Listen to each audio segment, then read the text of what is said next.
What's going on, everybody? Welcome back to my channel, D Stance. Before we get started today, make sure you hit that like button and subscribe if you have not already. I want to take this time to appreciate everybody who's come by, gave the channel a look, like, or listen. I appreciate you all. But make sure that if you like what we're doing here, you hit the subscribe button and you hit that like button. Thank you. All right. So the Kyrie and Lacey story was in the media last week or a couple weeks ago or so. And the Kyrie and Lacey story is spoke to me for many reasons, um, and it's near and dear to me for many reasons. But aside from the brother's innocence and the tragic suicide aspect of it, because obviously you can't overshadow that when talking about the story, I also want to talk about the advocacy, because I feel like if Black people are going to advocate for one another, then they need to be unapologetic, and we need to be more methodical and have our facts straight, right? The brother Kyrie Lacey was wrongfully accused of causing that accident and causing basically the elderly man that died in as a result of that accident to die. So basically, he got charged with murder, and he was unjustly charged with murder. And when the police when his lawyer came out and released the video evidence that exonerated him or proved that the LPD was lying on him, everybody jumped up, right? And everybody did what they do in today's media landscape. They wanted to take their pound of flesh. And I necessarily don't have an issue with that per se. But the thing about it is, you have to know if you're advocating for a Black person, one, or and two, if you are a Black person advocating for the innocence of another Black person against the police, especially, you have to understand that you have to understand what's baked into this society and this culture, this country. We believe institutions against Black individuals in specific. Um, and so when you speak up, you have to be able to understand that whether you're right or wrong, you're going to get blowback because you're not supposed to be speaking up against injustice for Black people. That's just the way it goes. If this was a white dude that this happened to, sure, you can speak up. You can say the cops are wrong. The cop might even get fired. But because he's Black, you have to accept what the cops said about him. And so that's baked into the cake. So your pushing back is already going to be pushed back against. And that's why it's so important that when Ryan Clark decided that he was going to stand up and speak for this brother on his behalf and speak to the injustice this brother that was done to this brother, that he needed to do it and not be knocked off his spot.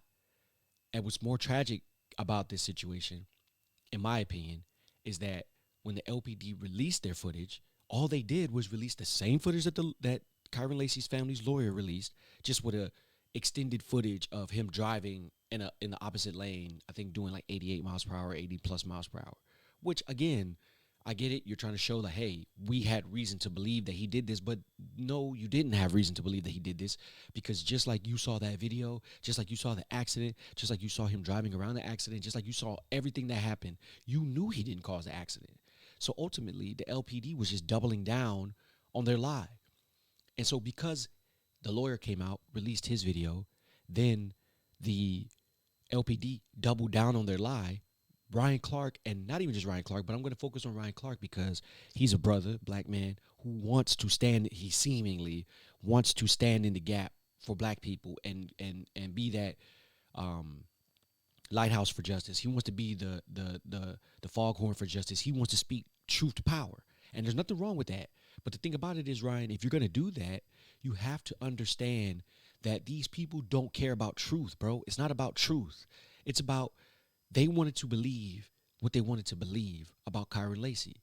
Social media went crazy. Everybody went crazy about this man. This man got uninvited to the combine. And like I said, maybe that's another video that I'll do for another topic that I'll do for another video. But ultimately, this brother was put into a box about something he did not do. Yes, he was driving across the lane, but that did not cause the accident. The police down in Louisiana know this. They've knew this since the beginning. They've had witnesses tell them this. But yet they still chose to try to blame the brother because of what they wanted the truth to be. You see?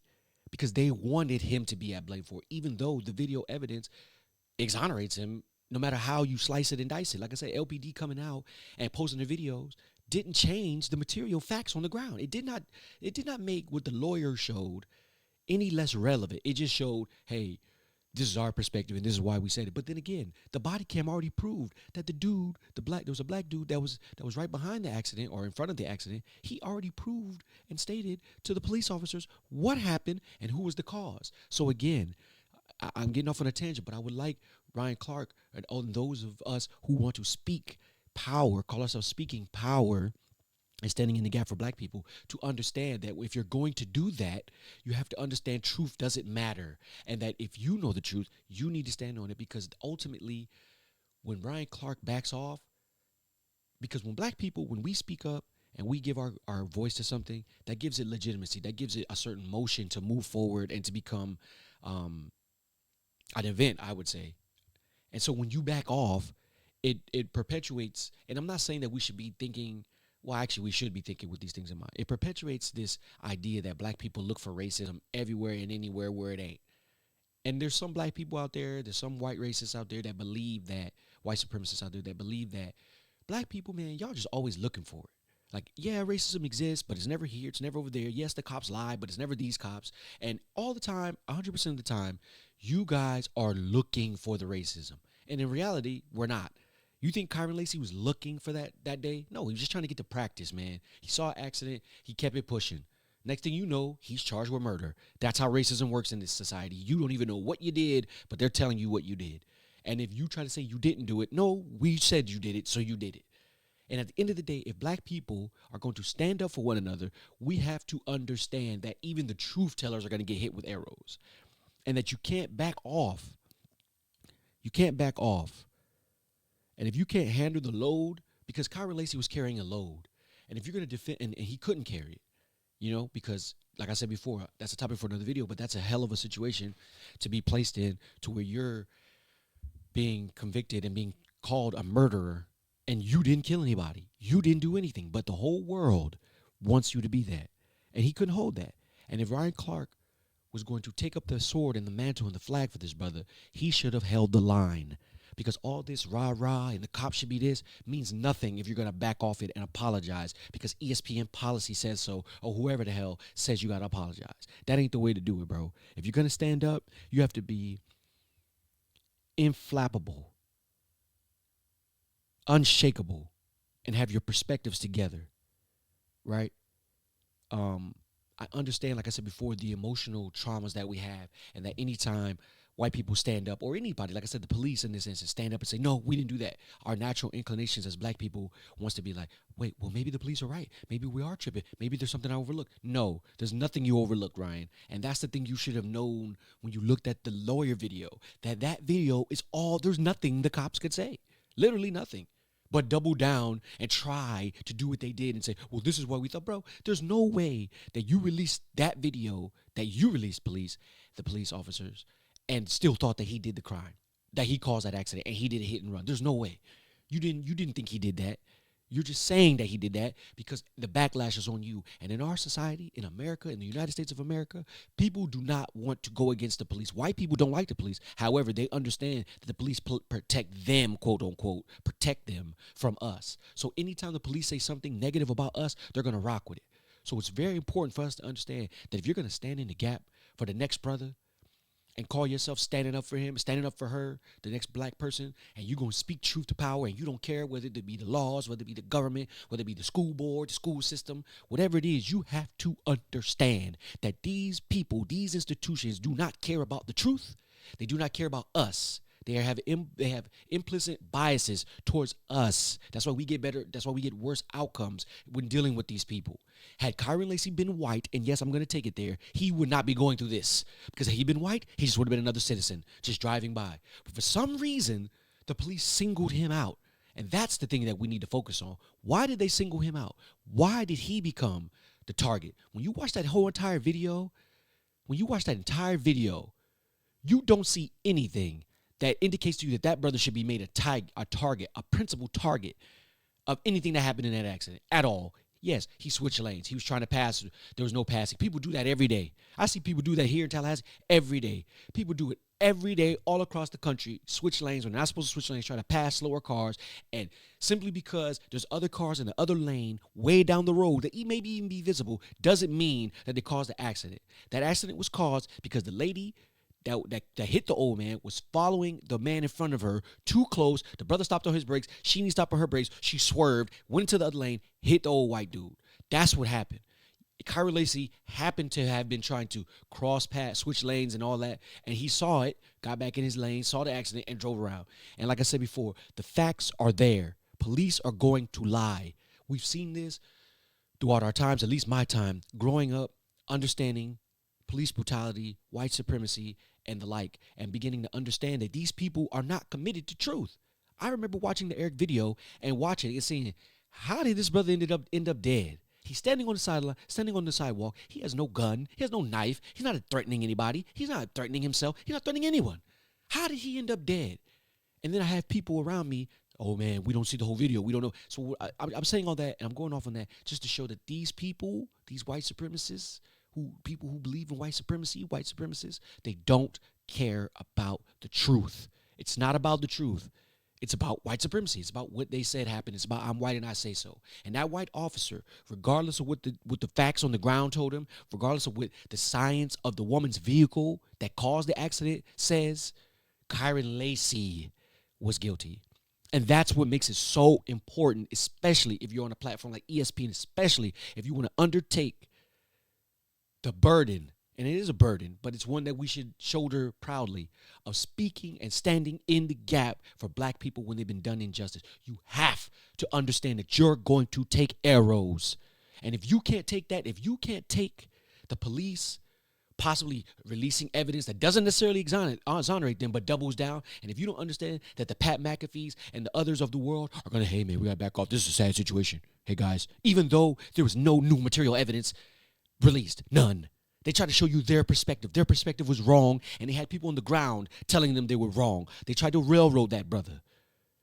And then not only did they try to railroad that brother, the police tried to silence anyone who would try to speak truth and want consequences for what happened to that brother. So Ryan Clark, I'm not condemning him or you. What I am condemning is the fact that too many brothers want to stand in the gap for black people, specifically black men. Really, I'm talking about black men standing in the gap for other black men, because this is really, my mind is being triggered by certain events that have happened in the past. It's really black men trying to stand up for one another. And I'm extrapolating this idea for it to be all black people, because I feel like we all can have this issue. We have to stand in the gap. Don't give emotional responses. Don't give anything.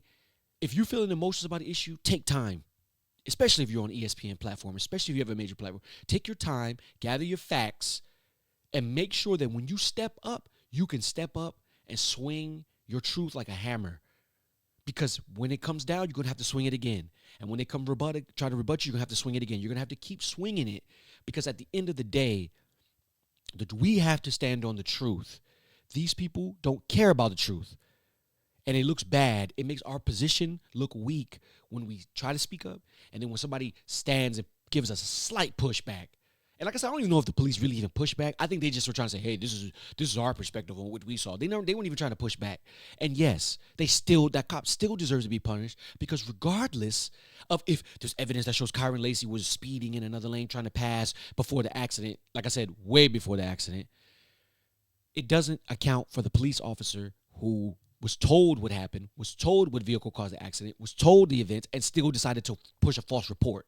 That is what happened. That is the truth. And if we can't stand on that, then we're no good to one another. So like I said, I don't want this to come off like I'm condemning Ryan Clark or I'm making a video just to stomp on a brother. No, what I'm saying, and I'm using Ryan Clark as an example for black men. If you're a young brother or young sister listening to this video and you're in high school, you're in college or whatever, if you want to stand on truth, make sure your truth is well researched. Make sure that you are speaking the truth and towards the facts. Ryan Clark did that. He did that. He spoke towards the facts. He spoke towards the indisputable video evidence. Once video comes out, there's literally nothing to debate. So that's what I'm saying. The police, it just shows you the cynical nature of the police departments, because there's nothing to debate. There's nothing to debate. that it clearly shows the accident happened. Then Kyron Lacey's vehicle comes in to view, and he goes around and he drives off. There's no indication that the old man saw his car and coming on his lane and swerved out the way. No, the woman that was going the opposite way, Kyron Lacey's way, swerved out the way because she was going to hit the man in front of her, and she hit the man in the opposite lane. That's what happened. It's that simple. But because of white supremacy, the LPD, which has a history of beating down brothers, beating them to death, and then saying they died during car accidents, they lie. That's all they do is they lie. So again, Ryan Clark should have taken his moment and stood ground, because when you speak truth against police departments and stuff, you're speaking for all of us. You're protecting all of us, because at the end of the day, these people will beat you and then lie to your family and say, yo, you died in a car accident, knowing that they beat you, strangled you, tased you. This same police department. So that's what makes it even more infuriating when we give ground to these people who are liars and false. So Ryan Clark and those that like myself and any other black person that wants to stand in the gap and speak truth, understand you're going to take shots. You're going to take arrows, because the devil doesn't like the truth. And they doubled down. They doubled down on the lie, and they backed everybody off. So now Kyron Lacey got no justice to begin with. His death gets no justice, and we're just supposed to go on. I say no. I say we keep pushing this. I say we keep putting power on LPD. Because ultimately, they need to be held accountable for what they did and how they affected that brother's life and livelihood with their lies and manipulation of the truth. And then not only that, they continue to try to do so after the truth was already proven. So yeah, man, forget the LPD. We got to stand together. We have to be unapologetic. We have to be 10 toes down, rooted. Our feet need to be rooted in the concrete. Like we stepped on soft concrete and it dried on our feet when it comes to truth. We're just stuck in it. We can't be moved. We don't care if 150 mile an hour gale force winds blow through here. It don't matter. We're going to stand strong in our truth, because that's what we have to do in these situations to end up gaining ground and winning this war against white supremacy, pushing back on the lies. Like I said, this is the same police department that should never be given the benefit of the doubt. Never be given the benefit of the doubt. Not by Ryan Clark, but by Pat McAfee and anybody else who decided to back off this story because, oh, it's just, hey, man, it's a sad, tragic story. No, it's a story where the police tried to frame a young brother. And that's the truth. And nobody's trying to get over that. Nobody's trying to speak to that fact. Or even if they're trying to speak to it, they're not speaking to it and standing on it. They're backing off. And then Ryan Clark tried to tweet out, oh, it's still evolving. No, brother, you captured the moment when you spoke. Stand on that. Tell ESPN, look, man, I'm not backing off. Well, we got to suspend you, Ryan. Hey, bro, do what you got to do. Because that's the truth. I'm not just because of the police officers. That doesn't mean I have to change my story. Doesn't mean I have to back down. They're not backing down. They're not apologizing. How is it that Ryan Clark had to release an apology before the police did? And they're the ones that lied to frame somebody. Anyway, you guys, thank you for listening. Make sure that you hit that like and subscribe button. I am Demetrius, and this has been D Stance. Thank you, guys. Until next time. Peace.